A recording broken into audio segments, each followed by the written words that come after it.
স্বামীও মেঝে থেকে উঠে দাঁড়ায়। শুদ্ধ জ্বর বাড়ছে তো বাড়ছেই। সে দ্রুত ওয়াশরুম থেকে মগ ভর্তি করে পানি আনে। এরপর তার গায়ের ওড়নার এক কোণা ভিজিয়ে ভিজিয়ে উল্টে পাল্টে শুদ্ধর কপালে পট্টি দিতে থাকে। শুদ্ধ বিড়বিড় করে কি যেন। স্বামীয়া বুঝল না। তার চোখে মুখে ভীষণ চিন্তা। কয়েকবার ডেকেছে শুনছেন বলে, কিন্তু শুদ্ধ কোনো সাড়া দেয়নি। একটা ওষুধ খাইয়ে দিতে পারলে ভালো হতো, কিন্তু তার কাছে তো ওষুধ নেই। এখানে আছে কি না তাও জানে না। এদিক ওদিক তাকিয়ে খুঁজে পেল না। তাই হতাশ হয়ে এই জলপট্টিকেই আপাতত ভরসা করে। একটু পর পর ওড়নার কোণা ভিজিয়ে শুদ্ধর কপালে পট্টি দেয়। রাত বেড়ে যায়। শুদ্ধ জ্বর প্রথমে বাড়লেও জলপট্টি দেওয়ায় তাপটা একটু একটু করে কমে আসে। তখন বাজে রাত 3:30 প্রায়। স্বামী আর ক্লান্তিতে চোখ বুজে আসে। মেয়েটা চোখ বুঝল না। ক্লান্ত শরীর নিয়েই শুদ্ধর কপালে পট্টি দিতে থাকলো। একটু পরপর হাতের উল্টো পিঠে চেক করে। আরও 1 ঘন্টা পেরিয়ে যখন ঘড়ির কাঁটা জানান দেয় 4:30, তখন শুদ্ধ জ্বর অনেক নেমে আসে। গা হালকা ঘেমে ওঠে। শুদ্ধ নিজেই তার শরীর থেকে কাঁথা ফেলে দেয়। স্বামীয়া দেখল শুদ্ধর গলার দিকটা ভেজা। মেয়েটা সময় নষ্ট না করে দ্রুত ফ্যান অন করে দেয়। শুদ্ধ নড়ে চড়ে ওঠে। রাতে না খাওয়ায় ভীষণ খিদে পেয়েছে। ঘরের লাইট অফ না থাকায় পেটের ক্ষুধায় ছেলেটার ঘুম ছুটে যায়। পিটপিট করে চোখ মেলে ডান দিকে ঘাড় কাত করে স্বামীয়াকে দেখে অবাক হয়। ডান হাতে কপালে দুবার স্লাইড করে, এরপর উঠে বসে। ঘড়ির কাঁটার সময় দেখল 4:40। শুদ্ধ বিস্ময় কণ্ঠে বলে, তুমি এখানে কি করছো? স্বামীয়া ভয় পায়। লোকটা আবার তাকে বকবে নাকি? শুদ্ধ গম্ভীর গলায় বলে, এত রাতে আমার ঘরে কি করছো? স্বামীয়া মাথা নিচু করে চাপা স্বরে বলে, আপনার জ্বর এসেছিল, এজন্য জলপট্টি দিয়েছি। শুদ্ধ শরীরটা এখনো খারাপ লাগছে। সে মেয়েটাকে কিছু বলতে গিয়েও বলল না। বেশ কিছুক্ষণ তীক্ষ্ণ চোখে চেয়ে রইল স্বামীয়ার দিকে। স্বামীয়া মাথা তুলে শুদ্ধর দিকে তাকালে একে অপরের চোখাচোখি হয়। স্বামীয়ার সাথে সাথে চোখ নামিয়ে নেয়। জিভ দিয়ে ঠোঁট ভেজিয়ে বলে, আপনি বাইরে আসুন, আমি আপনাকে খাবার দিচ্ছি। আপনি তো রাতে খাননি। শুদ্ধ অবাক হলো। মেয়েটা সব খেয়াল রাখে তার। ইন্টারেস্টিং লাগার কথা, কিন্তু শুদ্ধর উল্টো লাগলো। তার কপালে চিন্তার ভাঁজ। মৃদু স্বরে বলে, তুমি রাতে ঘুমাওনি? স্বামীয়া মাথা নিচু করে রেখে উত্তর করে, না। শুদ্ধ মুখ ফুলিয়ে শ্বাস ফেলল। মেয়েটা তার একটু বেশি খেয়াল রাখে না? তার মা যখন থেকে এই মেয়েটাকে নিয়ে এখানে থাকতে শুরু করে, এর 15 দিন পেরিয়ে যাওয়ার পর শুদ্ধ তার মাকে জিজ্ঞেস করেছিল মেয়েটার ব্যাপারে। মেয়েটার বাড়ির কেউ কিছু বলে না এখানে থাকার জন্য? তার মা উত্তরে বলেছিল, কিছু বলবে না, বরং খুশিই হবে। শুদ্ধ কথাটা শুনে অবাক হয়েছিল। নিজের বাড়ি ছেড়ে অন্যের বাড়ি গিয়ে থাকলে কেউ খুশি হয়? তার মা আবারও বলেছিল, মেয়েটা তার দূর সম্পর্কের মামা মামির বাড়িতে থাকে। বাবা মা নেই, তার বাড়িতেও মাঝে মাঝে গিয়েই থাকে। শুদ্ধর খারাপ লেগেছিল। সে আর কোনো কথা বলেনি। কিন্তু তার মা যে মেয়েটাকে তার সাথে জুড়ে দেওয়ার কথা ভাবছে, এ ব্যাপারে কথা বলেনি। সে বুঝেছে তার মা মেয়েটাকে নিজের মেয়ের মতো দেখে, খুব আদর যত্ন করে। তার মাকে সে বুঝিয়েই নিবে কোনোভাবে। কিন্তু এখন তার কাছে মেয়েটাকে ভয়ানক লাগছে। এতদিনে মেয়েটার প্রতি তার এত খেয়াল রাখার ব্যাপারটা খেয়াল না করলেও আজ ভীষণ চোখে লাগলো। শুদ্ধ গলা ঝেড়ে বলে, আমি এখন খাবো না, তুমি বসো। তোমার সাথে আমার ইম্পর্টেন্ট কথা আছে, মন দিয়ে কথাগুলো শুনবে, বুঝেছ? স্বামী অবাক হয়ে শুদ্ধর দিকে তাকায়। তার সাথে কথা বলবে? তাও আবার ইম্পর্টেন্ট? কি কথা বলবে? প্রশ্নাত্মক চোখে শুদ্ধর দিকে তাকায় মেয়েটা। শুদ্ধ স্বামীয়াকে দাঁড়িয়ে থাকতে দেখে বেড থেকে উঠে দাঁড়ালো। এরপর মৃদু স্বরে বলে, ওকে, বসতে হবে না, মন দিয়ে শোনো আমার কথাগুলো, তাহলেই হবে। শুদ্ধ তার ঘরের জানালার কাছে গিয়ে দাঁড়ায়। অর্ধেক খোলা জানালার থাই ঠেলে পুরোটা খুলে দেয়। এরপর অন্ধকার রাতের আকাশে দৃষ্টি নিবদ্ধ করে রেখে বলে, তোমাকে কথাগুলো বলবো কজ এসব তোমাকে বলা প্রয়োজন। তবে এত ডিটেলসে বলছি কারণ তোমাকে আমার ভালো লেগেছে। ভীষণ শান্তশিষ্ট একটি মেয়ে তুমি, like you are my friend. আমি জানি তুমি খুব ছোট, তবে আমার মনে হয় তুমি যথেষ্ট বুঝদার। কথাগুলো বলেই শুদ্ধ একটু থামলো। স্বামী অবাক হয়ে শুদ্ধর পানে চেয়ে আছে। শুদ্ধর তাকে ভালো লেগেছে কথাটা শুনেই স্বামী আর কি যে ভালো লাগে কিন্তু লোকটা তাকে কি বলতে চায়? ভাবনার মাঝেই শুদ্ধ ভার্সিটির লাইফে যখন পা রাখি তখন ভীষণ বোকাশোকা এক ছেলে ছিলাম, লাইক আবাল টাইপ। কথাটা বলেই শুদ্ধ হেসে ফেলে। এরপর আবারও বলে, আসলে আমি গ্রামের ছেলে, তোমাদের গ্রামের ছেলেই। যদিও আমি তোমাকে চিনি না, মেয়েদের চিনতাম না সেভাবে। সে যাই হোক, গ্রাম থেকে শহরে আবাল ছেলেদের কি শহুরে মেয়েরা পছন্দ করে? একদম নয়। আমি আবাল ছেলে হওয়ায় ফার্স্ট ইয়ারে অনেক র্যাগের শিকার হয়েছিলাম। যদিও পরবর্তীতে আমার ভাই ইরফান জানতে পারলে সবগুলোকে ধোলাই দিয়েছে, ফার্স্ট ইয়ার হয়েও। এরপর আমাকে আর এসব ঝামেলায় পড়তে হয়নি। সে যাক, যেটা বলছিলাম, গ্রামের আবালদের তো কোনো শহরে মেয়ে পছন্দ করে না। এই ধারণা নিয়ে খুব সাদামাটাভাবেই পড়াশোনা করতাম, টিউশন করাতাম। কিন্তু আমার ধারণা ভুল ছিল। কারণ কখনো কখনো গ্রামের মেয়েরা অহংকারী হয়, তারা আবাল ছেলেদের দেখে থুতু ফেলে। আবার কিছু শহুরে মেয়ে পবিত্র ফুলের মতো মনের অধিকারী হয়, যারা সেই আবালদের পারলে মাথা থেকে আরও উপরে উঠাতে চায়। শুদ্ধ দুহাত প্যান্টের পকেটে রাখে। দূর থেকে ফজরের আজান ভেসে আসে। শুদ্ধ ততক্ষণ চুপচাপ থাকলো। স্বামীও নীরবে অপেক্ষা করল শুদ্ধর পরবর্তী কথা শোনার জন্য। শুদ্ধ রাতের অন্ধকারে ফাড়ার মুখ দেখতে পায়। তার ফাড়া পাখিটা কি ভীষণ যত্নশীল। ঠোঁটের কোণে কিঞ্চিত হাসি ফুটে ওঠে। আজান শেষ হয়ে গেলে শুদ্ধ মৃদু হেসে বলে, ফাড়া তেমনি এক পবিত্র ফুলের ন্যায় মনের অধিকারী, যে আমার মতো আবালকে পছন্দ করেছিল। মেয়েটা ছোট্ট ছিল, কিন্তু তার অনুভূতি কি যে নিখুঁত ছিল। আমার পা তো আগেই পিছলে ছিল, কিন্তু কি করে বলতাম? আমি কিন্তু তোমাদের গ্রামের এক মধ্যবিত্ত সন্তান। আমি শহুরে মেয়ে ফাড়ার যোগ্য নই। তাই ভেবেছিলাম ফাড়া আমার চেয়ে ভালো কাউকে ডিজার্ভ করে। ডিসিশন নিয়েছিলাম আমাকে চিরকুমার থাকতে হবে। ফাড়ার জায়গায় কাউকে দিতে পারবো না। নেভার। শুদ্ধ লাস্ট শব্দটা কেমন ভারী শোনালো। স্বামীয়া টলমল চোখে পিঠ ফিরিয়ে রাখা শুদ্ধর দিকে চেয়ে আছে। শুদ্ধ পিছু ফিরলে স্বামীয়া দ্রুত মাথা নিচু করে নেয়। শুদ্ধ কয়েক পা এগিয়ে এসে বলে, তোমাকে এসব বলার কারণ অবশ্যই তুমি ধরতে পেরেছ, আমি জানি। তুমি ভাবতে পারো, আমি যদি আবালই থেকে যেতাম সারা জীবন, তবে আমাকে অন্য কেউ পেতে পারতো, রাইট? But it's wrong. বউ হলে ভাড়াই হতো, নয়তো চিরকুমারের ট্যাগ নিয়ে ঘুরতে হতো। এখন তো অবশ্যই ভাড়া বউ হবে। তাই আমি চাইছি না আমাকে নিয়ে কেউ মিথ্যে ভাবনা ভাবুক। শুদ্ধ এগিয়ে এসে বেডের উপর থেকে তার ফোন বের করে ফাড়ার একটা পিক বের করে। শুদ্ধ নিজে কিছুক্ষণ চেয়ে থাকে পিকটার দিকে। এরপর স্বামীয়ার সামনে পিকটা ধরে বলে, এই যে আমার হবু বউ। স্বামীয়া পিট পিট করে দেখে ফোনের স্ক্রিনে এক হাস্যোজ্জ্বল মেয়ের মুখ। তার চোখ পানিতে টইটুম্বর। শুদ্ধ তার ফোন পকেটে রেখে মৃদুস্বরে বলে, এত সব তোমাকে কেন বললাম, এমনকি পিকটাও দেখালাম, এর কারণ আছে অবশ্যই। আমি চাই কেউ আমায় না চেয়ে আমার ভালোবাসা পাওয়ার জন্য যেন দোয়া করে। কারণ আমাকে চাওয়া মানে তার টাইম ওয়েস্ট। আর আমার ভালোবাসা পাওয়ার জন্য দোয়া করলে আমার ইচ্ছে পূরণের রাস্তায় ছোট ছোট কাঁটা থাকলে সেগুলো পিষে যাবে দোয়ার বদলেতে। বুঝেছ? সামিয়া বেশ কিছুক্ষণ চুপ থেকে তার চোখের জলগুলো টুপ করে পড়া থেকে বহু কষ্টে নিজেকে সামলায়। এরপর মাথা নিচু করে ছোট করে বলে, জি। শুদ্ধ মৃদু হেসে বলে, তোমাকে আমি আমার ফ্রেন্ড বলেছি। ফ্রেন্ডদের মাঝে বয়স ডাজ নট ম্যাটার। আমার মায়ের সাথে আমি কথা বলবো। আমার মা তোমাকে কিভাবে কি বলেছে, কিভাবে কথা দিয়েছে, এসব কিছু আমি জানি না। আমার মনে হলো আমার মায়ের চেয়ে তুমি বেশি কষ্ট পেতে পারো, তাই আগে তোমার সাথে ক্লিয়ার করে নিলাম। আমার মা আমার মতামত না নিয়েই তোমাকে কথা দিয়েছে। তার জন্য I am really very very sorry. স্বামীয়া চুপচাপ থাকে। শুদ্ধ আবারও বলে, তোমার নামটা যেন কি? স্বামীয়া ঢোক গিলে ছোট্ট করে বলে, জি, স্বামীয়া। ও ওকে, নাইস নেম। তুমি এবার যেতে পারো। আমার কোনো কাজে আর হাত লাগাবে না। আমার না হওয়া বউ ভয়ঙ্কর রকম ভালো, বুঝলে? আমার কপালে কোনো মেয়ে হাত দিয়েছে জানলে বটি দিয়ে কপাল দুভাগ করে দিবে। যদিও কাজটা ভয়ঙ্কর, কিন্তু ব্যাপারটা ভীষণ ইন্টারেস্টিং। একটু থেমে বলে, আচ্ছা এসব বাদ দাও। তোমার কিরকম ছেলে পছন্দ আমাকে একটা লিস্ট দিও।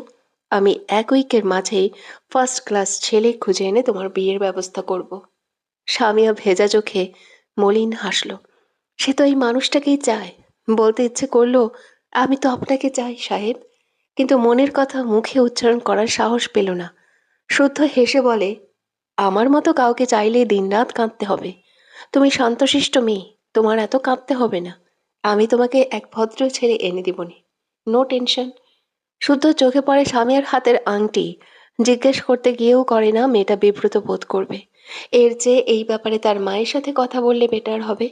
এরপর শুদ্ধ স্বামীর পাশ কেটে তার ঘর থেকে বেরিয়ে যেতে যেতে বলে, আমি আবারও খুব সরি তোমার সাথে এ ব্যাপারে লেট করে আলোচনা করার জন্য। আর আমার মায়ের তোমাকে কথা দেওয়ার জন্য আরো বেশি বেশি সরি। শুদ্ধ তার ঘর থেকে বাইরে বেরিয়ে গেলে স্বামীয়ার চোখে জমানো এতক্ষণের অশ্রু গাল বেয়ে গড়িয়ে পড়ে। তার জীবনটা কেমন যেন। ডান হাতে চোখের পানি মুছে চুপচাপ শুদ্ধর ঘর থেকে বেরিয়ে নিজের ঘরের দিকে যেতে যেতে মলিন হেসে বিড়বিড় করে, আপনাকে পেতে সৌভাগ্য নিয়ে জন্মাতে হতো সাহেব, কিন্তু আমি যে অভাগী। শুদ্ধ ডাইনিং টেবিলের ফলের ঝুড়ি থেকে একটা আপেল কামড়ে কামড়ে খাচ্ছিল। স্বামীয়াকে তীক্ষ্ণ চোখে দেখল। তার মায়ের উপর রাগ হলো। তার মা এরকম একটা বোকামি কেন করলো? সে তো অসুস্থ নয়, একদম সুস্থ প্রাপ্তবয়স্ক। তার মতামত না নিয়ে এরকম একটা কাজ করায় এই মেয়েটা কষ্ট পাচ্ছে। সে কিছু একটা ভেবে হাসল। শুদ্ধ ভার্সিটি যাওয়ার জন্য বাড়ি থেকে বেরিয়েছে। পকেট থেকে ফোন বের করে ফাইজকে একটা কল করলে সাথে সাথে কল রিসিভ হয়। শুদ্ধ বাঁ হাতে গাড়ির স্টিয়ারিং ঘোরায়, সাথে ফাইজকে প্রশ্ন করে, ফারা কোথায়, কি করছে, কেমন আছে, খেয়েছে? ওপাশে ফাইজ বিরক্তি মুখে চোখ বুজে আছে, চোখের উপর ডান হাত রাখা। শুদ্ধর কথার উত্তর না করে ডান হাত বাড়িয়ে বেডের অপর পাশে হাতিয়ে ইনায়াকে খুঁজে। ফাঁকা মনে হওয়ায় তড়াক করে চোখ মেলে তাকায়। ইনায়া নেই। ঘরে চারপাশে চোখ বুলিয়ে ইনায়াকে না পেয়ে হতাশ হয়। ওপাশে শুদ্ধর চেঁচানোয় ফাইজ উঠে বসে, বিরক্তি কণ্ঠে বলে, দিব না আমার বোনের খোঁজ তোকে? তোর বোন যে অটিস্টিক, বিয়ের আগে বলিসনি কেন? শুদ্ধ ভ্রু কুঁচকে বলে, অটিস্টিক মানে? আমার বোন বেশি হয়েছিল নাকি? ওর জন্য হাজারটা সুপাত্র ছিল। তোর মতো বেয়াদব শিয়ালের জন্যই তো আমার বোনের চাঁদ কপাল পুড়ে গেল। ফাইজ রেগে বলে, এক থাবড়া খাবি? তোর বোনের আসলেই প্রবলেম রে। আমি বিয়ে করেও ভার্জিন এখনো, বুঝ একটু। শুদ্ধ বিরক্ত হলো, এসব কি কথা? সেও বলল, তুই একটু বুঝ শোনা। আমি তোর বোনের ভার্জিনিটি ঘেটে দিচ্ছি না বলে ও শুধু ফ্যাঁচ ফ্যাঁচ করে কাঁদছে। ফয়েজ বিরক্ত হয়ে বলল, আমার বোনের মারাত্মক জ্বর, আর তুই মজা নিস? তোর বোন তো এক সুস্থ সবল রমণী, অথচ আমি তার 2 ইঞ্চি কাছে যাইতে পারি না। শুদ্ধ কল কেটে দিয়েছে ফারা জ্বর শুনেই। ফয়েজ হতাশ, ফাটা কপাল তার, চলুক জীবন যেভাবে চলছে। মাইরা বেডের উপর বসে হাত দিয়ে তার পায়ের নখ খুঁড়ছে আর গুনগুন করছে কে যেন। ইরফান গম্ভীর চোখে মাইরার দিকে চেয়ে আছে, একটা টু শব্দও করল না। বেশ কিছুক্ষণ পর মাইরা বেড থেকে নামতে গেলে বেডের কোনায় ইরফানের বুকে ধাক্কা খেয়ে বেচারি ঠাস করে পড়ে যায়। মৃদু আর্তনাদ করে সামনে তাকে ইরফানকে দেখে চোখ বড় বড় করে তাকালো। দ্রুত শোয়া থেকে উঠে ভদ্রভাবে বসে বলে, আপনি কখন আসলেন? আপনি তো আচ্ছা প্যাপলি লুকিয়ে জড়িয়ে আমার গুনগুনিয়ে গান শুনছিলেন। ইরফান বিরক্তি কণ্ঠে বলে, স্টুপিড, তুমি কেন শুনেছিলে আমার গান? মাইরা অবাক হয়, ও মাগো, এই রোবট মানবের মুখে বুলি ফুটেছে। মেয়েকে রাগ দেখিয়ে বলল, আমি কখন শুনলাম? আপনি তো নাচতে নাচতে এসে আমাকে শোনালেন। আমি তো জানতামই না আপনি গান গাইতে পারেন। ইরফান দুহাত প্যান্টের পকেটে দুহাত রেখে মায়ের দিকে শীতল দৃষ্টিতে তাকিয়ে বলে, আমি গাইনি। মায়েরা মাথায় হাত দিয়ে বলে, তাহলে কে গিয়েছে? বিড়বিড় করে, কি ধরিবাজ, চোখে দেখা জিনিস অস্বীকার করে। ইরফান ডান হাতের দু আঙ্গুলের সাহায্যে মায়রার কপালে একটা টোকা দিয়ে ঠান্ডা গলায় বলে, আমি গেয়েছি, বাট কমপ্লিটলি আনউইংলি you control me, just like a stupid girl. কথাটা বলেই ইরফান ওয়াশরুমের দিকে যায়। মায়েরা বোকা চোখে চেয়ে বলে, কন্ট্রোল করার জন্য রিমোট লাগে? আপনি কিনে দিয়েছেন আমাকে সেই রিমোট? ইরফান ঠোঁট বাঁকিয়ে একটু হাসলো, বিড়বিড় করে, স্টুপিড লিটল গার্ল। কথাটা বলে ইরফান তার গতিপথ ঘুরিয়ে মায়ের কাছে এসে মায়েরাকে কোলে তুলে নেয়। মায়েরা চেঁচিয়ে ওঠে, আরে কি করছেন? ইরফান কিছু বলল না। ওয়াশরুমে নিয়ে গিয়ে মায়েরাকে শাওয়ারের নিচে দাঁড় করিয়ে দেয়। মায়েরা বুঝতে পারে তাকে গোসল করতে বলবে। ইরফান কিছু বলার আগেই সে বলে, আমি এখন গোসল করব না, আমার ঠান্ডা লাগছে, এখন তো সকাল, কলেজ থেকে এসে করব, সরুন। ইরফান মায়রাকে বাঁ হাতে তার চেপে চেপে রেগে বলে, স্টুপিড, এক্ষুনি শাওয়ার নেবে। এসব স্টুপিড হ্যাবিট নিয়ে ঘোরাঘুরি করলে থাপ্পড় দিয়ে সব দাঁত ফেলবো তোমার। মায়েরা মোচড়া মুচড়ি করতে করতে অসহায় কণ্ঠে বলে, না প্লিজ, আমার ঠান্ডা লাগছে। আপনার শরীরে রক্ত বেশি, তাই দিনে 100 বার গোসল করেন। আমার এত রক্ত নেই, ছাড়ুন তো। ইরফান তীক্ষ্ণ চোখে মায়রার পানে চেয়ে ডান হাতে শাওয়ার ছেড়ে দেয়। মায়রা চেঁচিয়ে ওঠে। ইরফান দুহাতে মায়রাকে নিজের সাথে চেপে মায়রার কানের কাছে মুখ নিয়ে শীতল কণ্ঠে বলে, ব্লাড বাড়ানোর মেডিসিন খাওয়াবো? ডোন্ট ওয়ারি, তুমি দিনে 100 বার শাওয়ার নেওয়ার প্রিপারেশন নাও। মায়রা মাথা তুলে ইরফানকে দেখতে চায়। পানির ঝাপটা চোখের উপর পড়ায় চোখ বন্ধ হয়ে আসে বারবার। তবুও ঝাপসা চোখে ইরফানকে দেখে বোকা চোখে প্রশ্ন করে ওঠে, কেন? ইরফান মায়রার মুখাবয়বে দৃষ্টি বুলায়। পানির কণা মায়রার মুখে একের পর এক ছুঁয়ে দিচ্ছে। তার নাক মুখ বেয়ে পড়া পানি কিছুটা মায়রার মুখে পড়ছে। ইরফান মোহিত চোখে মায়রার মুখ পানে দৃষ্টি নিবদ্ধ করে রাখে। ঠোঁট বাঁকায় সামান্য, বিড়বিড় করে, স্টুপিড, বড় হও। কথাটা বলেই মায়রার ভেজা ঠোঁট ছোড়া আঁকড়ে ধরে। শুদ্ধ ফাড়া দরজার সামনে দাঁড়িয়ে আছে। ফাড়া দরজা আটকানো। শুদ্ধ ফায়েজের দিকে তাকিয়ে বলে, তোর বোনকে দরজা খুলতে বল, মেজাজ খারাপ হচ্ছে বলে দিলাম। ফায়েজ বিরক্ত হয়ে বলল, তুই রেগে গিয়ে কিছু একটা করেছিলি। কি করেছিলি রে? না বললে না বল, তোদের ব্যাপার, কিন্তু আমার বোন এত কেঁদেছে মানে মারাত্মক কিছুই হবে। তুই গতকাল আমার বোনটা খোঁজ না নিয়ে উল্টে বলেছিস সামিয়ানা টামিয়াকে বিয়ে করবি। এখন আমার বোনও রাগ করেছে, যা তুই খেয়ে দে, বিদে হো, যা। শুদ্ধ কটমট দৃষ্টিতে তাকায় ফাইজের দিকে, রেগে বলে, এই বেয়াদব, তুই ওকে খবর দিয়ে দরজা বন্ধ করিয়েছিস তাই না? ফাইজ শুদ্ধর মাথায় হাত বুলিয়ে দাঁত কেলিয়ে বলে, চুল ছোট হলেও বুদ্ধি আছে তোর, হাউ বুদ্ধি। শুদ্ধ রাগ লাগছে, তার সাথে মজা নিচ্ছে এই বেয়াদবটা। শুদ্ধ দরজা আলতো হাতে থাপ্পড় দিয়ে নরম কণ্ঠে বলে, ফাড়া পাখি, দরজা খোলো। পায়ের চোখ ছোট ছোট করে বলে, এই আমি তোর শালা, লজ্জা করে না আমার সামনে আমার বোনকে এভাবে ডাকতে? শুদ্ধ বিরক্তি কণ্ঠে বলে, না করে না। তোর লজ্জা করলে শার্ট খুলে মুখ ঢেকে রাখ, যা বেয়াদব। এনাকে আজকেই নিয়ে যাব, দাঁড়া, শুধু ফাড়াকে একবার দেখে নিই। কথার মাঝেই ফাড়া দরজা খুলে দেয়। শরীর দুর্বল হয়, শুধু ঘুম পাচ্ছে। আর শুদ্ধর গলা পেয়ে মেয়েটা বেশ কিছুক্ষণ চুপ থাকলেও এখন নিজেই খুলে দেয়। তার ভীষণ ইচ্ছে করছে শুদ্ধকে দেখতে।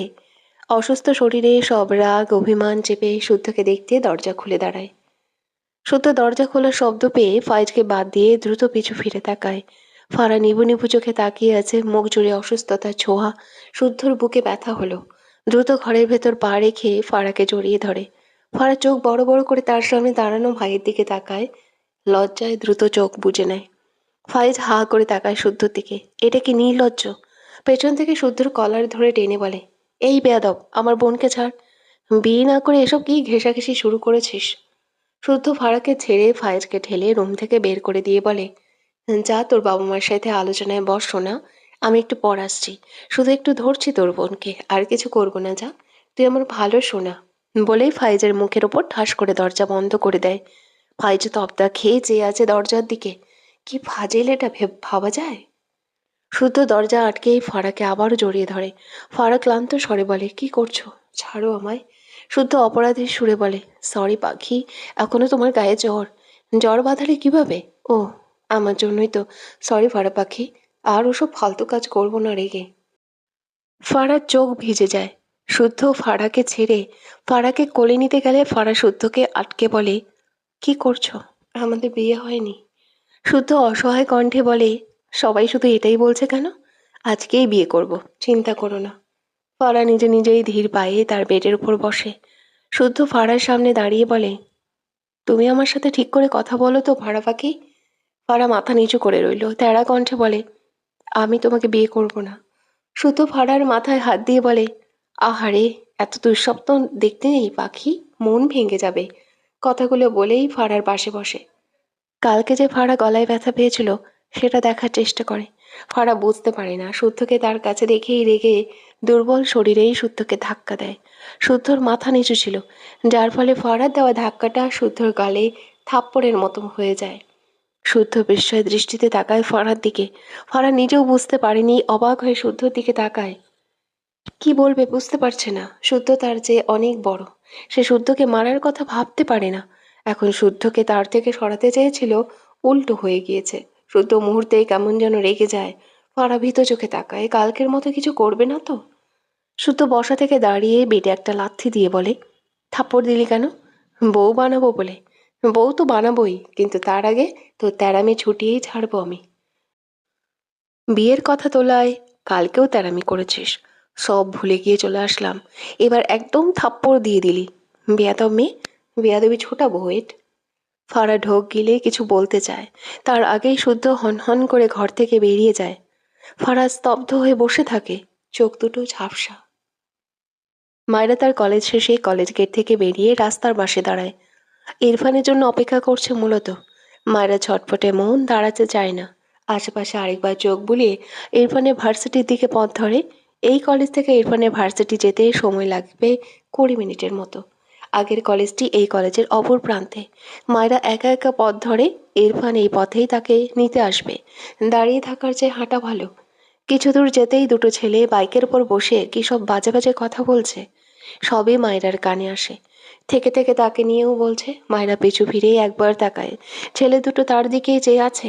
মায়রা রাগ হলো, ইচ্ছে করলো ঝটপট থাপ্পড় দিয়ে সবগুলো দাঁত ফেলে দিতে। ভাবনাটা ভেবেই উল্টো ঘুরে নিজের মাথায় একটা চাটি মারল। ধ্যাত, ওই ইরফানের থেকে সেও এখন অন্যদের থাপ্পড় দিয়ে দাঁত ফেলতে চাইছে। আবারও কয়েক পা এগোলে ছেলেগুলোর বেয়াদবি মার্কা কথা শুনে মায়েরা দাঁড়িয়ে পড়ে। তার পায়ে থাকা জুতো দুটোর দিকে তাকায়, সামান্য নিচু হয়ে পায়ের জুতো দুটো খুলে হাতে নেয়। এরপর ঘাড় বাঁকিয়ে ছেলে দুটোকে দেখলেও তারা সিগারেট ফুঁকছে আর বাজে বাজে কথা বলছে। মায়েরার কি যে রাগ হলো! গ্রাম হলে তো এদের হাত পা ভেঙে দিত। শহর বলে একটু একটু ভয় পাচ্ছে, তবে দূর থেকে অ্যাকশন নিবে। ভাবনা অনুযায়ী খুব সূক্ষ্ম চোখে নিশানা অনুযায়ী হাতের দুটো জুতো ছেলে দুটোর দিকে ছুঁড়ে মারে। জায়গা মতোই লেগেছে, একদম ছেলে দুটোর নাক বরাবর। মায়েরাকে আর পায় কে? মেয়েটা খালি পায়ে দৌড় লাগায় সামনের দিকে। একবার পিছু ফিরে তাকায়, ছেলে দুটো মাত্র তার পিছু নিল। মায়েরা দৌড়ের গতি বাড়ায়। কিছু দূর গিয়ে আরেকবার পিছু ফিরে তাকালেই সামনে কারোর সাথে জোরে সোরে একটা ধাক্কা খায়। সামনের দিকে তাকিয়ে মাথা তুলে ইরফানকে দেখে দ্রুত ইরফানকে দু হাতে সাপটে ধরে। ইরফান মায়রার পেছনে থাকা ছেলে দুটোর দিকে তাকায়। ছেলে দুটো ইরফানকে দেখে থেমে গিয়েছে। ইরফানকে দেখে তাদের চোখে মুখে ভয় জড়ো হয়। ইরফান বাঁকা হেসে বিড়বিড় করে, বাস্টার্ড, ইউ আর ফিনিশড। এরপর দৃষ্টি ঘুরিয়ে মায়রাকে বাঁ হাতে আগলে নিয়ে ডান হাতে মায়রাকে মাথা তুলে তাকায় মায়রার দিকে। মায়রার শ্বাস প্রশ্বাসে গতি প্রবল। ইরফান ডান হাতে মায়রার গাল চেপে শক্ত কণ্ঠে বলে, ওরা তোমায় টাচ করেছিল? মায়রা মাথা নাড়িয়ে না বোঝায়। ইরফান শান্ত হয়। গাল ছেড়ে দিয়ে মায়রার মুখে লেগে থাকা বিন্দু বিন্দু ঘাম মুছে দিয়ে রাগান্বিত স্বরে বলে, কলেজ থেকে বের হতে নিষেধ করেছিলাম না? স্টুপিড গার্ল, থাপ্পড় দিয়ে সব দাঁত ফেলবো তোমার। মায়রা চোখ নামিয়ে নেয়। পাশ থেকে সৌভিক এসে বলে, কিরে ইরফান, এটা তোর কে? সেই বাচ্চা বউটা নাকি? মায়রা ইরফানকে ছেড়ে দেয়, কিন্তু ইরফান ছাড়ল না। বিরক্ত চোখে সৌভিকের দিকে তাকায়। সৌভিক মায়রার দিকে চেয়ে হেসে বলে, এত সুন্দর বউ কোথায় পেলি?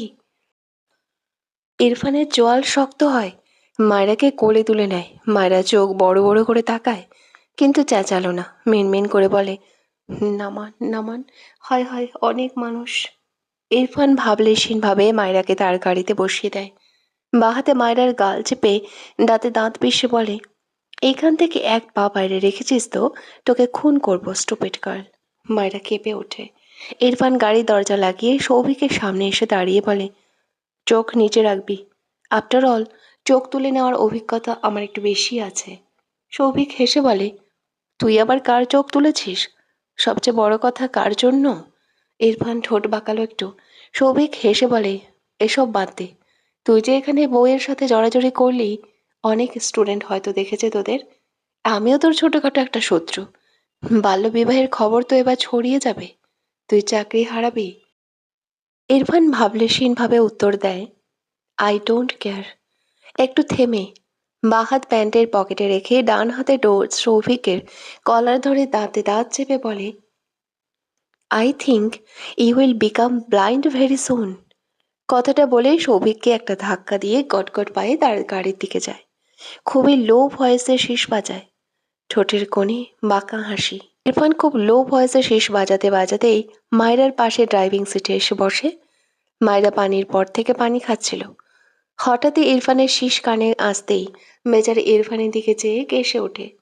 ইরফান নিজেকে স্বাভাবিক করে ঘাড় বাঁকিয়ে মায়রার দিকে তাকায়। মায়রার মুখে পানি ছিল, কেশে ওঠে মুখ থেকে পানি ছিটকে ইরফানের মুখে গিয়ে পড়ে। মায়রা চোখ বড় বড় করে তাকায়, ডান হাতে মুখ চেপে ধরে। হায় আল্লাহ, এই লোকটার সাথেই শুধু অঘটন ঘটতে হয়। এমনিতেই কেমন রেগেছিল, দাঁত ফেলার বদলে খুন করতে চেয়েছে। এখন তাকে কি করবে? ইরফান রেগে বলে, স্টুপিড গার্ল, বড় হবে না তুমি? মায়রা অসহায় মুখ করে তাকায়। সে তো বড়ই।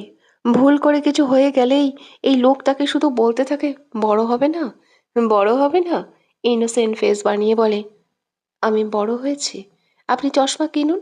এত বড় আমিকে শুধু ছোট দেখেন। ইরফান ডান হাতে তার মুখে লেগে থাকা পানির কণা মুছে নেয়। মায়রার দিকে তীক্ষ্ণ চোখে চেয়ে বলে, আর ইউ শিওর? মায়রা মাথার উপর নিচ করে হ্যাঁ সূচক সম্মতি দেয়। ইরফান ঘাড় ঘুরিয়ে সামনে তাকায়, গাড়ি স্টার্ট দিয়ে স্টিয়ারিং ঘোরায়, ঠোঁট বাঁকায় সামান্য। দৃষ্টি রাস্তার পানে রেখে ঠান্ডা গলায় বলে, ওকে, ভেরি সুন প্রুফ নিয়ে নিব। মায়রা বোকা চোখে তাকিয়ে থাকে ইরফানের দিকে। হাতে থাকা পানির পট থেকে আরও কিছুটা পানি খেয়ে নেয়। এরপর পানির পটটি ব্যাগে রেখে দুপা সিটের উপর তুলে বসে।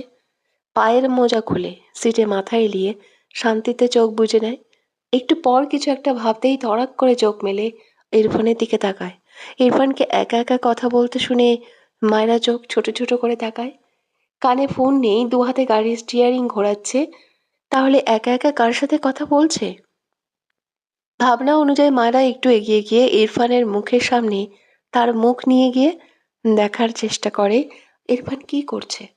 বেচারি সঠিকভাবে কিছু করতে তো পারে না। ঠাস করে ইরফানের কোলের উপর মুখ থুবড়ে পড়ে যায়। ইরফান কথা বলতে বলতে বিস্ময় দৃষ্টিতে তাকায় তার দুপায়ের উপর উপুর হয়ে থাকা মায়রার দিকে। মায়রা দ্রুত মাথা তুলে বলে ওঠে, সরি সরি। কথাটা বলেই দ্রুত তার সিটে ঠিক হয়ে বসতে গেলে ইরফান বাঁ হাতে মায়রাকে টেনে তার কোলে বসায়। ড্যাশবোর্ডের উপর থেকে ফোন নিয়ে লাইন কেটে আবারও ফোন সেখানে রেখে দেয়। মায়েরা ঢোক গিলে ঘাড় ঘুরিয়ে ইরফানের দিকে তাকিয়ে মিনমিন করে বলে, সরি, আসলে আমি চেক করছিলাম আপনি পাগল হয়ে গেলেন কি না। ইরফান সাথে সাথে বলে ওঠে, হয়েছি। মায়েরা অবাক হয়ে বলে, কি? ইরফান বাঁ হাতে মায়রার মাথা সামনের দিকে ঘুরিয়ে দেয়। দৃষ্টি সামনে রেখে ঠোঁট পাকিয়ে সূক্ষ্ম হেসে বলে, পাগল। মায়েরা কি বলবে বুঝলো না। এই লোকটা কি সত্যি সত্যি পাগল হলো নাকি? নিজেই নিজেকে পাগল বলছে। ইরফান বাঁ হাতে গাড়ির স্টিয়ারিং ঘোরাতে ঘোরাতে ডান হাতে কানের ব্লুটুথ খুলে গাড়ির ড্যাশবোর্ডের উপর রাখে।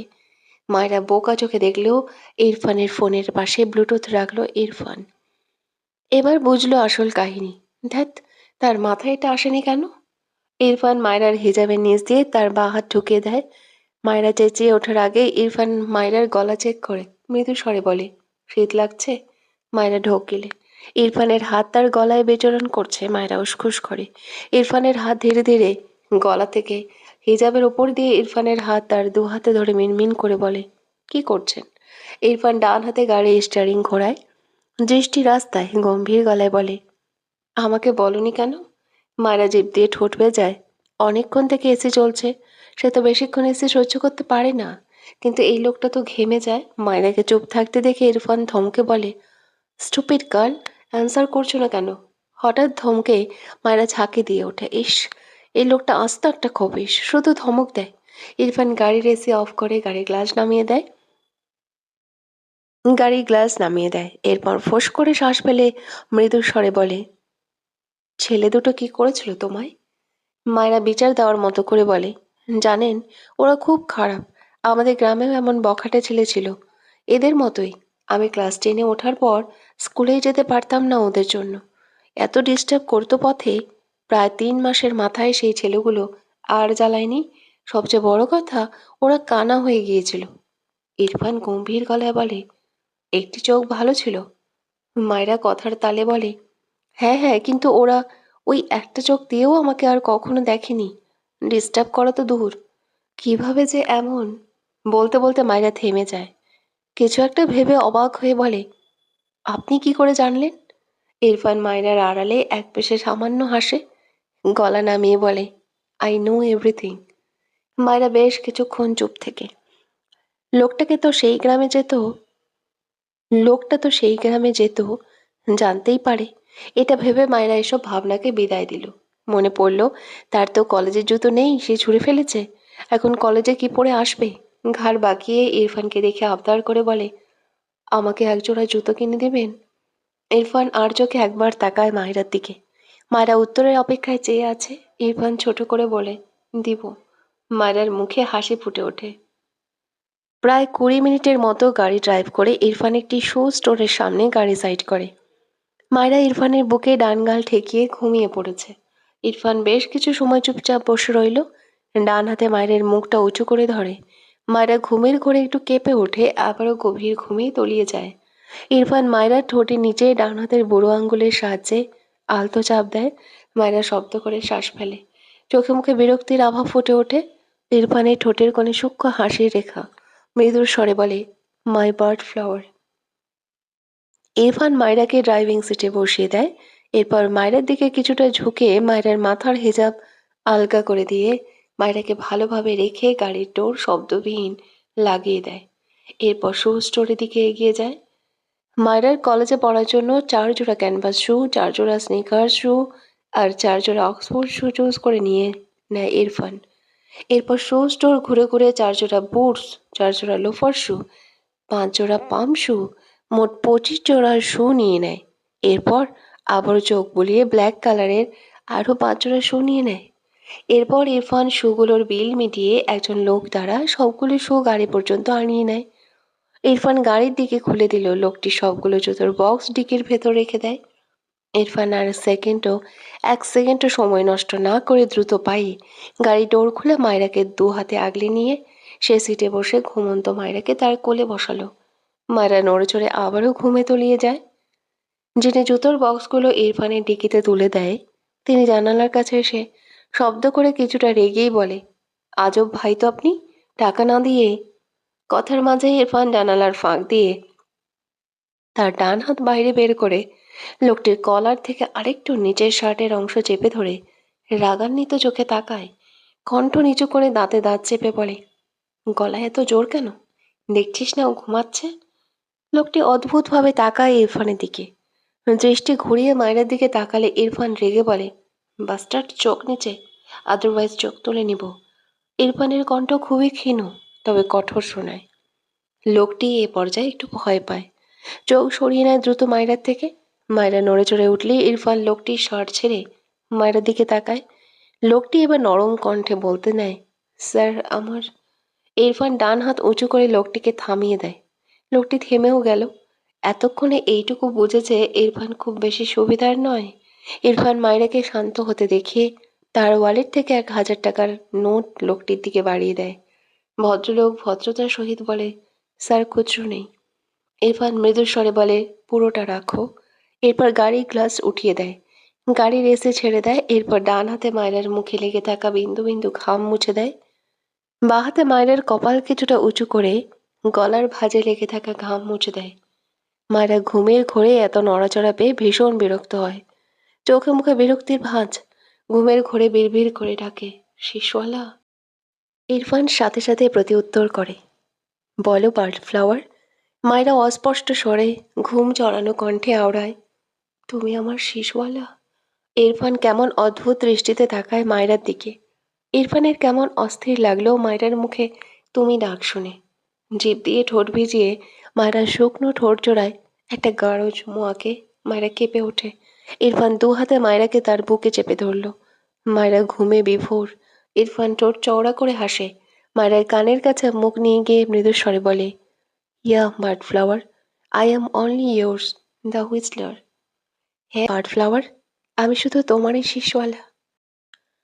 এরপর ইরফান সোজা হয়ে বসে মায়রার দিকে তাকায়। মায়রা পিটপিট করে চোখ মেলে তাকায়।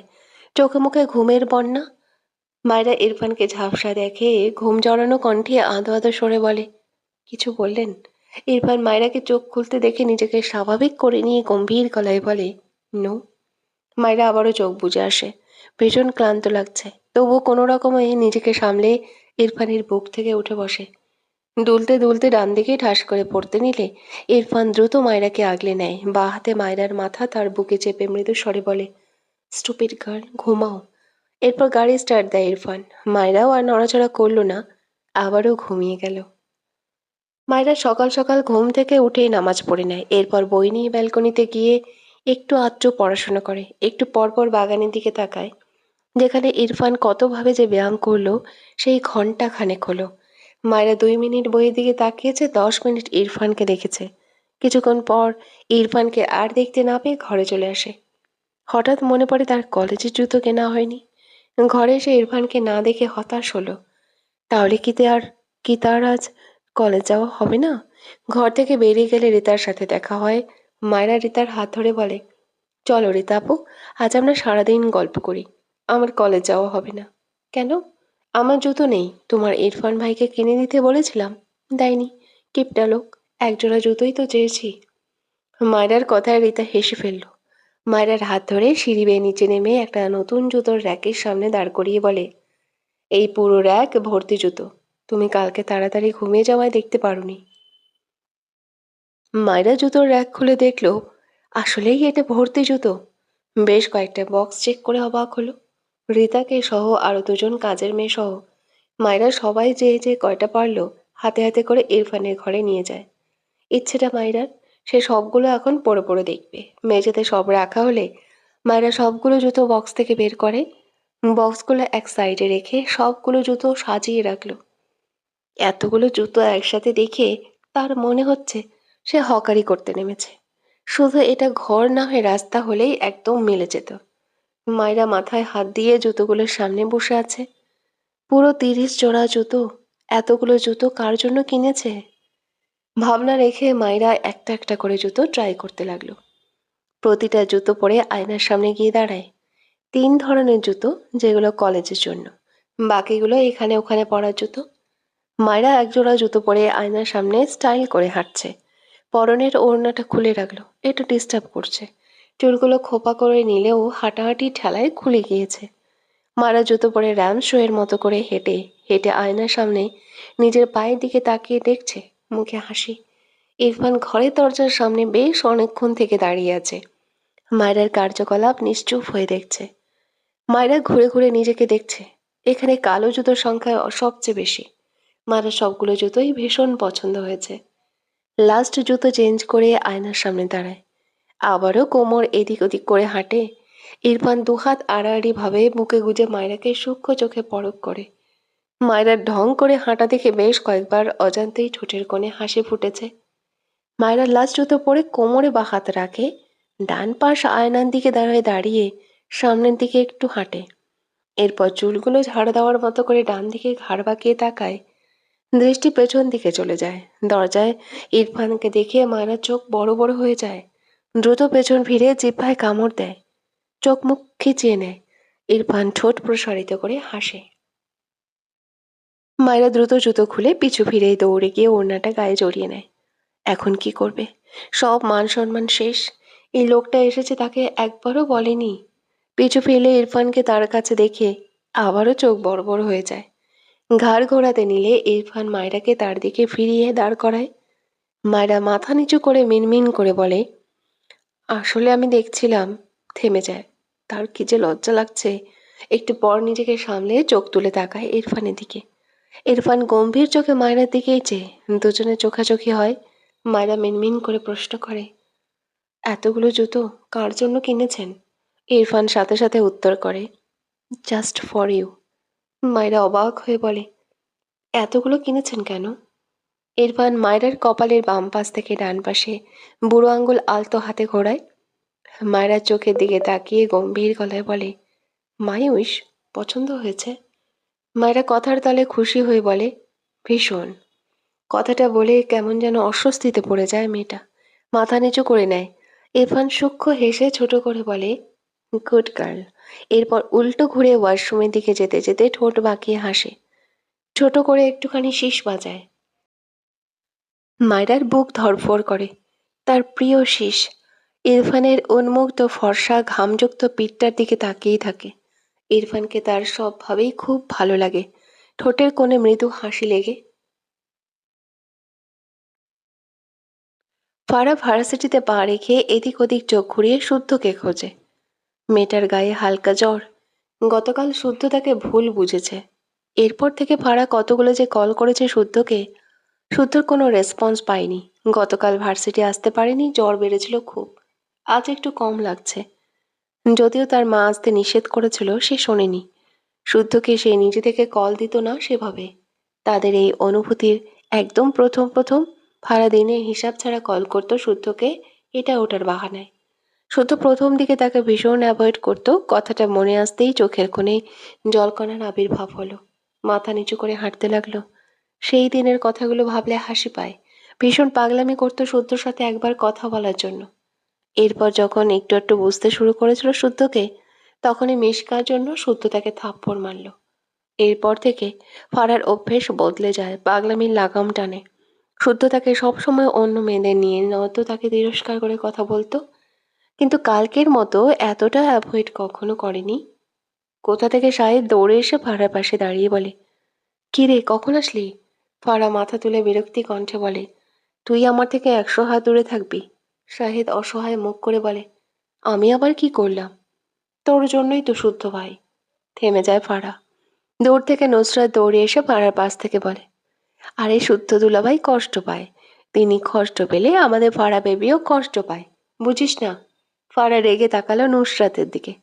কিছু না বলেই ধূপধাপ পা ফেলে তার ক্লাসরুমের দিকে যায়। সাজিদ শাহেদের দিকে তাকিয়ে বলল, তুই মেয়েদের গায়ের পর পড়িস কেন? তোর জন্য ওর সাথে শুদ্ধ স্যারের ঝামেলা হচ্ছে। নুসরত আর শাহেদ একসাথে বলে ওঠে, এই যে আসছে আমাদের মহন্ত ভদ্র ও সুশীল বিদ্যাসাগর কালামানিক। সাজিদ বিরক্ত হয়ে তার ক্লাসের দিকে পথ ধরে। নুসরত আর শাহেদ একসাথে হেসে ওঠে। ফারার মন খারাপ। আজ শুদ্ধর ক্লাস নেই, কখন ক্লাস শেষ হবে? সে শুদ্ধর সাথে কথা বলবে। ছটপটানি মন নিয়ে মেয়েটা প্রথম ক্লাস শেষ করলো। এরপর কোনো দিকে না তাকিয়ে দ্রুত ক্লাসরুম থেকে বের হয়ে যায়। পেছন থেকে তার ফ্রেন্ডের ডাক শুনল না, ফিরেও তাকালো না। ফারা আশেপাশে চোখ বুলায়। মূলত শুদ্ধকে খুঁজছে। হাঁটতে হাঁটতে শুদ্ধর অফিস রুমের দিকে চলে এসেছে। শুদ্ধ তার অফিস রুমের দিকেই হেঁটে যাচ্ছিল। ফারা এক প্রকার দৌড়ে শুদ্ধর পেছনে গিয়ে ডাক দেয়, শুদ্ধ ভাই। শুদ্ধর পা থেমে যায়, তবে পিছু ফিরল না। ফারা আবারও অপরাধীর ন্যায় বলে, শুদ্ধ ভাই, আমি সরি। শুদ্ধ পিছু ফিরে তাকায়, রেগে বলে, এখান থেকে যাও ফারা, এটা তোমার বাসা নয়, এটা ভার্সিটি। ফারা অসহায় কণ্ঠে বলে, শুদ্ধ ভাই, আমার কথাটা। শুদ্ধ ধমক দেয়, ফারা, আমি কিন্তু থাপ্পড় দিয়ে দেবো যে কোনো টাইমে। এখান থেকে যাও। ফারা চোখ জোড়ায় জলকণা চিকচিক করে। সে মানল না, দুপা এগিয়ে এসে ভাঙ্গা গলায় ডাকে, প্লিজ শুদ্ধ ভাই, একবার। শুদ্ধ এবার আগের চেয়েও জোরে ধমক দেয়, ফারা, যাবে তুমি নাকি মার খাবে? ফারা মাথা নিচু করে নেয়। শুদ্ধ ফারাকে এখনো এখানে দেখে আবারও ধমকে বলে, ফারা, তুমি একটা বেয়াদব নারী, বুঝেছ? যাও এখান থেকে। ফারা চোখে টইটুম্বর পানি নিয়ে মাথা তুলে তাকায়। কিছু বলার জন্য মুখ খুলতে নিলে শুদ্ধ এবার বেশ কড়া একটা ধমক দেয়। ফারা কেঁপে ওঠে। শুদ্ধ তার অফিস রুমে গিয়ে ঠাস করে দরজা আটকে দেয়। ফারা মাথা নিচু করে বেশ কিছুক্ষণ বন্ধ দরজার সামনে দাঁড়িয়ে রইল। শুদ্ধ যদি দরজা খুলে সেই আশায়, কিন্তু শুদ্ধ দরজা খুলল না। ফারা নীরব অশ্রু সাথে নিয়ে এগিয়ে গিয়ে ভার্সিটির মাঠের এক কোণায় নিরিবিলি একটা জায়গায় বসে। কিছুক্ষণের মাঝেই ফারার পাশে নুসরাত এসে বসে। অবাক হয়ে বলে, এখানে একা কি করছিস? তোর যে ক্লাস ছিল। ফারা মাথা নিচু করে বিরক্তি হয়ে বলে, আমি এই স্যারের ক্লাস করি না। কেন? কারণ এই সৌভিক স্যার একটা বেয়াদব। নুসরাত অবাক হয়ে বলে, কেমনে জানলি? দেখতে তো ভালোই লাগে। ভেতরে ভেতরে কালোতে ভরা। সৌভিক স্যারকে ফারার একদম পছন্দ নয়। একদিন তাদের বাড়ি গিয়েছিল ওই সৌভিক, তাকে বাজে কথা বলেছিল। শুদ্ধ সেদিন রেগেছিল খুব। তখন ফারা চিনত না এই স্যারকে, কারণ তাদের ক্লাস নিত না তখন। পরে তার ভাইয়ের থেকে এই সৌভিক স্যারের ব্যাপারে শুনেছিল। নুসরত ফারার কাঁধে হাত দিয়ে বলে, এভাবে কাঁদছিস কেন? ফারার চোখ থেকে আবারও পানি গড়িয়ে পড়ে। নাক টেনে কালকে শুদ্ধকে থাপ্পড় মারার ঘটনা বলে। শুদ্ধ তার সাথে কথা বলছে না সেসব বলে। নুসরত এক হাতে ফারাকে জড়িয়ে ধরে বলে, আরে বাবা, এত কান্নার কি আছে? সবাই একটু একটু ঝামেলা হয় সবারই মাঝে, তাই বলে হাত পা ছড়িয়ে কাঁদতে হবে? এমনি ঠিক হয়ে যাবে। শুদ্ধ স্যার এমনিতেই ভালোই আছে। ফারা নাক টেনে নুসরতের দিকে তাকিয়ে রেগে বলে, তুই শুদ্ধ ভাইকে ভালো বলছিস কেন? নুসরত গায়ে হাওয়া খাওয়ার ভঙ্গি করে বলে, নিতে যাচ্ছি না তোর জামাইকে, রিল্যাক্স ফারা বেবি। ফারা কান্না মাখা গলায় বলে, শুদ্ধ ভাই আগে কখনো এমন করেনি। আমি ইচ্ছে করে থাপ্পড় দিইনি, সত্যি। নুসরাতের মায়া লাগলো, ফারাকে এক হাতে জড়িয়ে নিয়ে বলল, একটু রেগে আছে, ঠিক হয়ে যাবে, কান্না অফ কর তো। শুদ্ধ চেয়ারে গা এলিয়ে দিয়ে হঠাৎই হেসে ফেলল। এই ফারাদ তেরামি এভাবে ছুটবে জানলে কত আগে এসব ডোজ দিত। কি সাংঘাতিক কাজ করেছে, তাকে থাপ্পড় মেরেছে, এসব মানবে না তো? বউ কেন মারবে? শুদ্ধর মেজাজ বেশ ভালো চড়া ছিল। ফারাকে কাঁদতে দেখে একটু ঠান্ডা হয়েছে। পকেট থেকে ফোন বের করে ফায়েজকে কল করে। রিসিভ হলে শুদ্ধ ডেকে ওঠে, দোস্ত বল, কই তুই? কাজে এসেছি। শুদ্ধ অবাক হওয়ার ভান করে বলে, কাজে ডাকতে গিয়েছিস? ওয়াও, হাউ কিউট শালা। অতঃপর লজ্জা পাওয়ার ভান করে বলে, কি দুষ্টু রে তুই। যেই বললাম তোর বোন কেঁদে কেটে অস্থির, অমনি পরের দিনই ভাই হয়ে বোনের কান্না সহ্য করতে না পেরে নষ্ট করতে উঠে পড়ে লেগেছিস। তোর মতো ভাই তো ঘরে ঘরে দরকার সোনা। ফাইজ রেগে বলে, এই বেয়াদব, আমি ফারার বড় ভাই। শুদ্ধ হাসি হাসি মুখ করে বলে, কি কিউট বড় ভাই রে তুই। শালা হিসেবে তো আর আরো ভেরি ভেরি কিউট। আমাকে শালা বানানোর জন্য কি সুন্দর উঠে পড়ে লেগেছিস। আমার তো বিয়ের শেরওয়ানি বানানো হয়নি সোনা। তোর বোন আমাকে শার্ট প্যান্ট পরে বিয়ে করবে? ফাইজ হতাশ, এই বেয়াদব কোথা থেকে উঠে এসেছিল। শুদ্ধ এবার কিছুটা সিরিয়াস হওয়ার ভান করে বলল, সুন্দর দেখে একটা কাজে আনিস বুঝলি। কাজই টাক হলে কিন্তু বিয়ে করব না। ওর হাওয়া লেগে যদি আমি টাকটুক হয়ে যাই, তখন আবার আরেক জ্বালা। ফাইজ ওপাশ থেকে হেসে ফেলল। অতঃপর বলে, তোর বিয়েতে আমি টাক কাজেই খুঁজে খুঁজে আনবো শালা বান্দর। শুদ্ধ ইনোসেন্ট ফেস বানিয়ে থাকে। অতঃপর বলে, বলছি তোর বোনকে একটু স্যাড সং পাঠাতো। কেন? আরে তোর বোনের ঘাড়ের তেরা রগে একটু টান দিয়েছি। বেচারি কষ্ট পাচ্ছে, তোর বোনটার কি কষ্ট। ওকে একটু স্যাড সং পাঠা শোনা। ফাইজ রেগে বলে, এই বেয়াদব, তুই আবার আমার বোনের পিছে লেগেছিস। ওকে কিন্তু এবার আমি সত্যি সত্যি বিয়ে দিয়ে দেবো আরেক জায়গায়। শুদ্ধ চেয়ারে হেলান দিয়ে আফসোসের সুরে বলে, এই নেওয়াটার জন্য সেই কষ্ট হচ্ছে জানিস সোনা। তোর পাছার মানচিত্র পাল্টে দিলে বেচারিটা কতই না কাঁদবে। নতুন নতুন জামাইয়ের এই হাল আমার বোনটা কি করে মেনে নিবে। ফায়েজ ওপাশে দাঁত কিরমির করে। শুদ্ধ হেসে বলে, পদ্ধতিটা কি বর্ণনা দেওয়া শুরু করব? ফায়েজ কল কেটে দেয়। শুদ্ধ এ পাশ থেকে শব্দ করে হাসে। একটু পর থামে। ফারার সাথে এভাবে কথা বলে খারাপ লাগছে, কিন্তু এই মেয়েটাকে সোজা করতেই হবে। বিড়বিড় করে, কত জ্বালাইলা ফাড়া পাখি, এবার একটু তুমিও চলে যাও। আমি সুযোগ বুঝে উপর থেকে পানি ছিটিয়ে দেব। স্বামীটা আসলেই বহুত ভালো, কিন্তু ওর প্রতি তো বোনের ফিলিংস আসে। কথাগুলো বলে নিজেই হেসে ফেলল। ইরফান আর অন্তরার ব্যাপারটা আজ কিছুটা অনুধাবন করল। ভাবুক ভঙ্গিতে বলে, ফিলিংস ব্যাপারটা অদ্ভুত। হুট করে কার প্রতি যেন এসে যায়। শালা আমাদের মনটাও বেইমানি করে। আমাদের খবর না দিয়ে হুট করে একজনের ওপর পিছলা খায়। চোখ বুজে কপালে আঙ্গুল টোকাতে টোকাতে বিড়বিড় করে, আমার এক পিচ ফাড়া পাখি, কত ভালোবাসি গো তোমায়। ফাড়া চুপচাপ দাঁড়িয়ে আছে ভার্সিটির গেটের সামনে। ডেলি শুদ্ধ তাকে ডাকে, কিন্তু আজ ডাকলো না। বরং একবারও তাকালো না ফাড়ার দিকে। ফাড়ার চোখ আবারও ভিজে যায়। সে আবারও শুদ্ধর দিকে এগিয়ে গেলে শুদ্ধ তার আগেই তার গাড়িতে উঠে বসে। ফাড়াকে সরাসরি অ্যাভয়েড করলো। একটুও সময় নষ্ট না করে শুদ্ধ গাড়ি স্টার্ট দেয়। সামনের আয়নায় রাস্তার পাশে দাঁড়ানো ফারাকে দেখে একটু হাসে। পকেট থেকে ফোন বের করে ইরফানকে বলে ফারাকে নিয়ে তাদের বাড়ি যেতে। ফারা বেশ অনেকক্ষণ চুপ করে সেখানে দাঁড়িয়ে রইল। এরপর উল্টো পথে একা একা হাঁটতে থাকে, মাথা নিচু। একটু পর পর চোখের পানি মুছে নেয়। মাথা কেমন যেন ঘুরছে, জ্বর বেড়েছে হয়তো। বেশ অনেকক্ষণ হাঁটতে হাঁটতে হঠাৎই ফারার হাত ধরে কেউ জোরে টান দেয়। ফারা দ্রুত মাথা তুলে মায়রাকে দেখে অবাক হয়। মায়রা ভীত কণ্ঠে বলে, কিভাবে হাঁটছিলে আপু? এক্ষুনি তোমাকে ওই গাড়িটা মেরে দিচ্ছিল। ফারা দ্রুত চোখ মুছে জোরপূর্বক হাসার চেষ্টা করলো। অতঃপর বলে, তুমি এখানে? মায়রা পেছন দিকে আঙ্গুল দিয়ে দেখিয়ে বলে, ওই তো আমার কলেজ। তুমি এই দিকে এসেছো যে? ফারা মৃদু স্বরে বলে, এমনি। মায়রা ফারার চোখ মুখ লাল দেখল। ফারার হাত ধরলে অবাক হয়ে বলে, আপু তোমার গায়ে জ্বর? ফারা মাথা নেড়ে বলে, প্রবলেম নেই। মায়েরা আশেপাশে তাকালো। ইরফান যে কই, ভাবলো এগিয়ে যাওয়া যাক। অতঃপর ফারার হাত ধরে বলে, আসো আপু, উনি এক্ষুনি চলে আসবে, তোমাকে রেখে আসবে, এসো। ফারা নিষেধ করলো না। ফাইজ আজ বাসায় নেই, শুদ্ধ তো নিয়ে গেল না। ইরফান তার বড় ভাইয়ের মতোই। উল্টে সে ইরফানকে বললেই ইরফান তাকে পৌঁছে দিবে। মায়রা রাস্তার ডান পাশে, বাঁ পাশে ফারা।